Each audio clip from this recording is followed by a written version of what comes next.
Diddy party stories, man. That was like some weird memory lane thing. Harvey Weinstein, Jeffrey Epstein, Robert Kelly, Sean Combs have one person in common. Unlike Beyonce, I'm not willing to hurt people to get famous. The celebrity culture that you don't hear saying anything is because they participate. Rapper 50 Cent has shared his thoughts about rumors surrounding Diddy's so-called freak-off parties, hinting that the FBI could be looking into the situation. Here's what he said, in which celebrities might be under scrutiny. Celebs law firm based in Houston announced that 7 new lawsuits have been filed against embattled rap mogul Sean Diddy Combs, but this time he's not the only celebrity mentioned. At this time, other celebrities have not been named as defendants, but according to attorneys, these new complaints do reference celebrities, both male and female, though they remain That's why I don't be going to them puffy parties. They can hug you from the front and the back at the same time. What you talking about?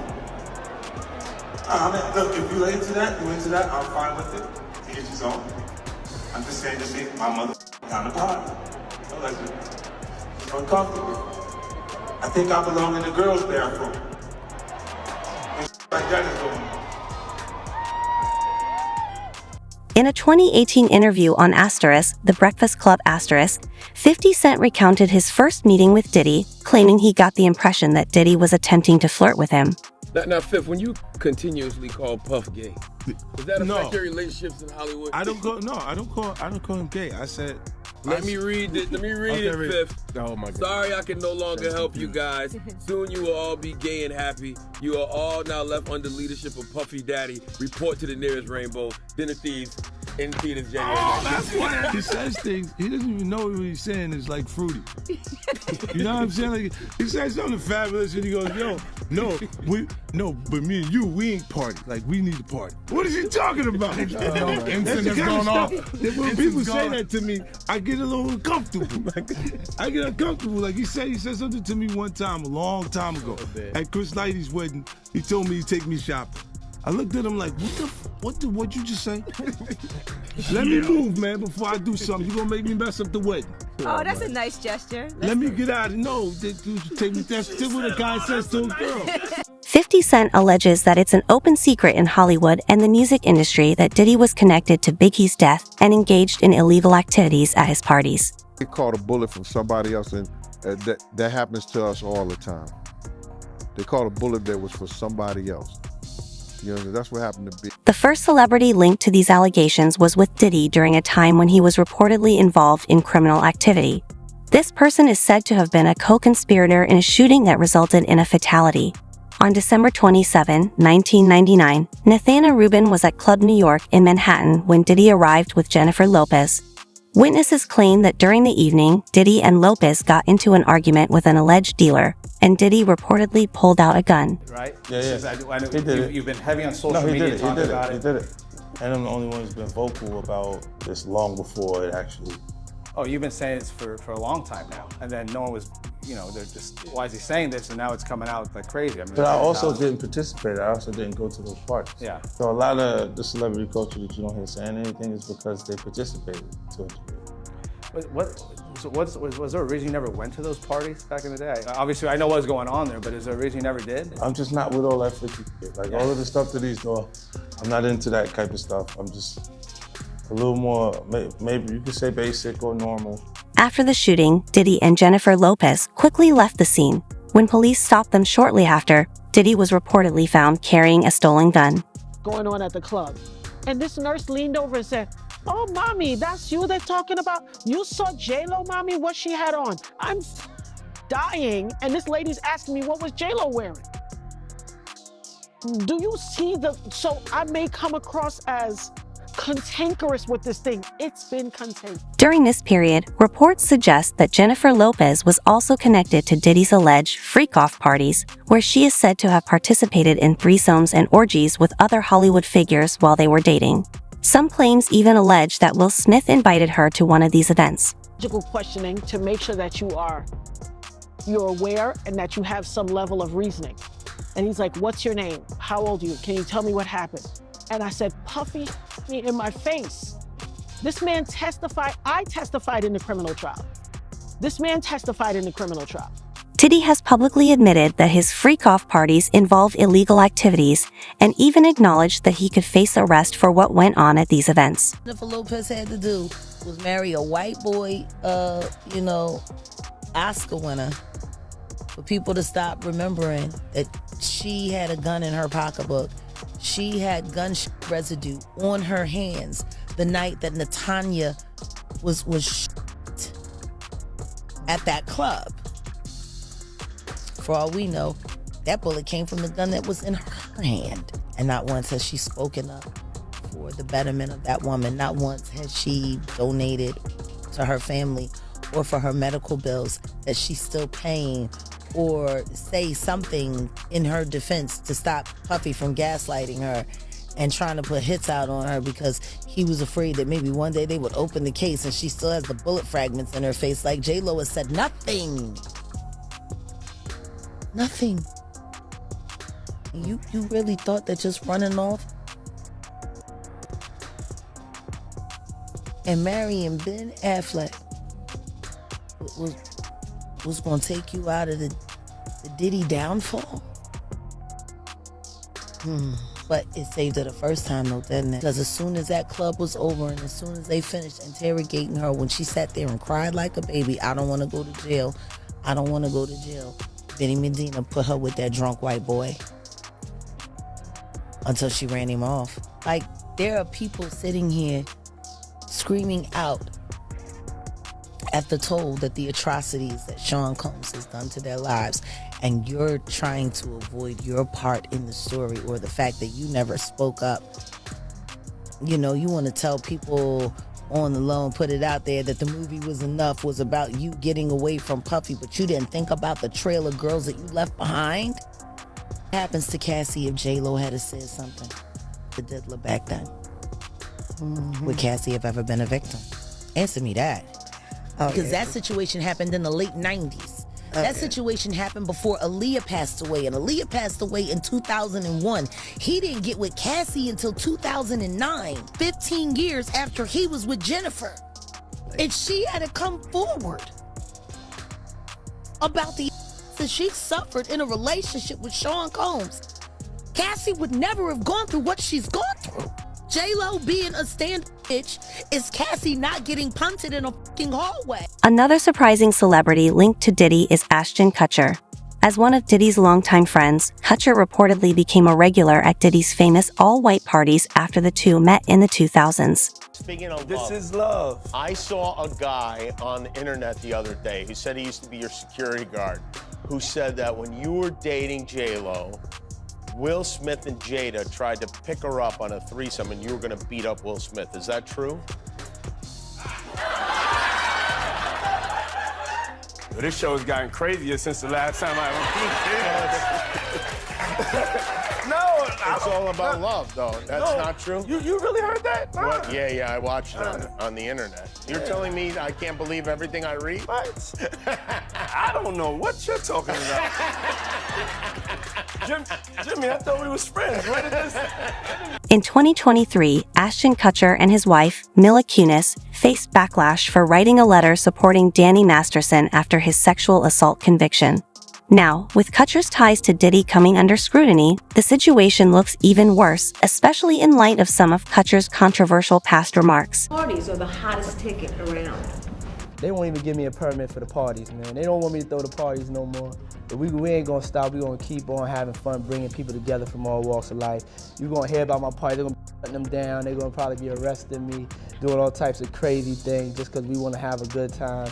You know, whenever you bring up a different element into people's environment, things that broaden people's horizon, people get intimidated. There's a lot of people out there that feel intimidated by it. It ain't nothing but breaking down racial barriers, breaking down generation barriers. People from all walks of life. Ron Perlman talking to Jay-Z, Jay-Z talking to, you know what I'm saying? It just goes on and on. You know, it's just like people from all walks of life connecting and getting together. Yeah. Your parties are the hottest ticket in town. People dying to get into your party. How does that make you feel? I mean, it's cool. You know, it doesn't make me feel any way special. It doesn't make me feel like a bigger person. It just makes me feel like I know how to. There are rumors that Ashton Kutcher is concerned about what Diddy might reveal regarding his time at Diddy's house. That's why they ain't speaking up or saying nothing. Yeah, I was at the Diddy party, but I know I ain't do nothing. When you don't know somebody's taping you. Reports claim the FBI found nearly 250 cameras and over 5,000 hours of footage at Diddy's mansion. It's said that Diddy recorded everything at his parties and used the footage to blackmail those who attended. Party stories, they're our favorite genre of anecdote, if you have one, yeah. Wow, okay, I've got a lot I can't tell. So, I can't tell that one either. I mean, I'm like actually cycling through them. Feel like We still have some time to go, you know, I can blow it here. Okay. Feel free. Diddy party stories, man. That was like some weird memory lane.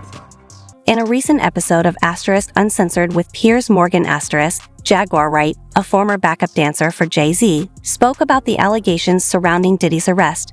She suggested that Jay-Z and Beyoncé might be tied to disturbing incidents, hinting that they allegedly put people on planes after rendering them unconscious.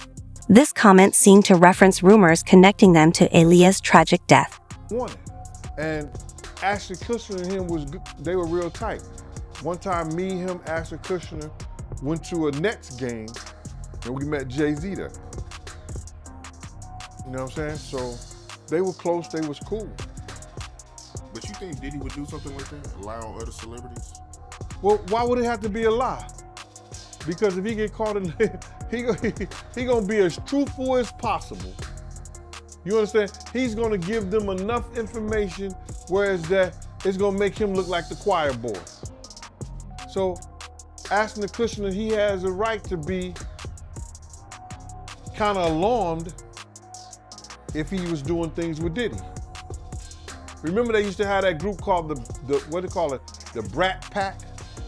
With Diddy, him, and a couple other guys was hanging out. Leonardo, one other guy too. I forgot the other guy's name. So, they all might be worried. Reports claim the FBI found nearly 250 cameras and over 5,000 hours of footage at Diddy's mansion. It's said that Diddy recorded everything at his parties and used the footage to blackmail those who attended. Doing crazy stuff, being oiled up in the whole 9 yards. They praying. So until the feds say, hey, yo, listen here. We got you on, hey buddy, we got you on this tape, and girl looked like she was pretty young. We're not gonna show it, but we need you to come and testify against Brother Love, P. Diddy, Puff Daddy, you know, Sean Combs. That's when they're gonna start talking, and they're not gonna be talking in his favor. When the feds come to them and show them what they got on tape. Because if he had 250 tapes all over, 250 cameras all over the house, somebody got caught stealing a cookie out the cookie jar. It could be your favorite pastor. It could be your favorite politician. But they didn't think they was being watched, and Brother Love was watching. Vindication for me, because for 4 years I've been screaming not just Diddy, but Diddy and Jay-Z are monsters, and the victim-making machine kept going on. Jay-Z has been notable by his silence since these charges were brought against Diddy. Why do you think that is? Because that's what he does. He starts little fires everywhere, forces everyone involved to go and carry water while he sneaks away without a response. That changes now, Sean. You must respond. You have no choice. Harvey Weinstein, Jeffrey Epstein, Robert Kelly, Sean Combs have one person in common, professionally and privately. Sean Carter. This has been a fist of tyranny that has been punching through our culture and our society for decades. It must stop. There's been obviously a lot of Cruelty-free artistry. Right, there's been a lot of rumor mill about what has happened in the rap world. A lot of allegations that the misogyny in the lyrics clearly was based on a general misogyny towards women away from the music, and that clearly seems to have been borne out by these charges against Diddy, which if he's found guilty of all this, he's never coming out of prison. How dangerous do you think? Thank God. How dangerous do you think he is as a person? I think he's one of the most dangerous people I've ever met. A lot of people have been questioning, well, she doesn't really know him. She has no knowledge of him. She doesn't have a picture with him. I'm smarter than Claudia Jordan. I would never take a picture with the devil. Everyone knew he was the devil. He's been the devil for 30 years. He's been covered and protected by not only Clive Davis, but Lucien Grange. He was selected to be the demon that he is, to keep the culture in line so the industry could continue to bid for all of its precious jewels. We have too many lost. The list of lost is ridiculous, and everyone knows Diddy was selected for this. With exposures, you make yourself vulnerable to all kinds of attacks, seen and unseen. What happened to my friend? When he passed away, there was $250,000 on my head and $150,000 on his. But what if I had decided to go back with my head held low and said, Sean, I'm willing to play the game, and then found a way to get inside of him and move him around? Unnecessary court fees and litigations because Jay-Z wants me broken, stopped, or under his control. And it ain't gonna happen, Sean. I'm never gonna be under your control. Never. You need to learn how to control your wife and her friends and their mouths. Because you got Beyonce in the Beehive looking real fucking dumb right now. 5 million unfollowed, and that number's gonna go up every image in one of those freak off tapes. And God help, if anybody here how that bitch really talks about people with her, they'll start unfollowing by the tens of hundreds. Again. And they should. Because the truth is, the only reason they were following was because of the witchcraft and the spells that were being pushed out through the media. Y'all ain't fans because y'all really love them and y'all really think they're the best. You're fans because you fell for the hype. And they are hypes. I know I can sing. I've been able to do that my whole life. And they've been trying to stop me my whole career. Because see, unlike Beyonce, I'm not willing to hurt people to get famous. See, that's the part of the story that they're not telling y'all. That the more terrible you are, the more they'll protect you. Will 50 Cent testify against Diddy, or will Diddy manage to escape all the drama? Share your thoughts in the comments below, and don't forget to subscribe.